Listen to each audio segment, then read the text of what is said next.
ব্রহ্মার একদিনে এই ঘটনাটা ঘটছে। একদিনে ভগবান কৃষ্ণকে অনেকবার আসতে হয়, 36,500 বার আসতে হয় ভগবান কৃষ্ণকে ও মহাপ্রভুকে।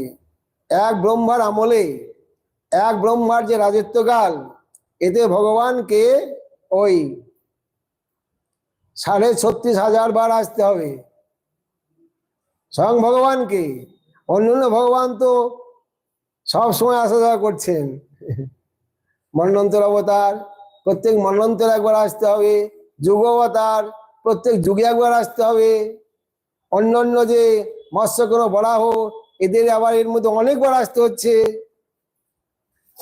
অতএব তে নারায়ণ অংশ, এই যে নারায়ণ, যে নারায়ণ থেকে তিন পুরুষ আসছে, এই নারায়ণও কৃষ্ণের অংশ। তদাবেন চ কৃষ্ণ অংশী, নারায়ণ অংশ, কৃষ্ণ নারায়ণের অংশী। যদ্যপি তিনের মায়া লইয়া ব্যবহার, প্রথম পুরুষ, দ্বিতীয় পুরুষ, তৃতীয় পুরুষ, এই তিন, যদ্যপি তিনের মায়া লইয়া ব্যবহার, তথাপি তো স্পর্শ নাহি সবে মায়া পার।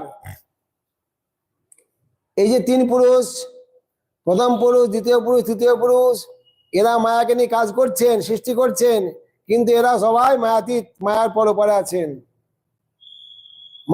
মায়াদেরকে স্পর্শ করতে পারে না, বা এরাও মায়াকে স্পর্শ করেন না। এতৎ ঈশান বিশেষ্য প্রকৃতিস্থপি তদ্গুণই ন যুজ্যতে সদাত্মস্তৈর্যতা বুদ্ধি সদাশ্রয়া। এটাই ভগবানের ভগবত্তা।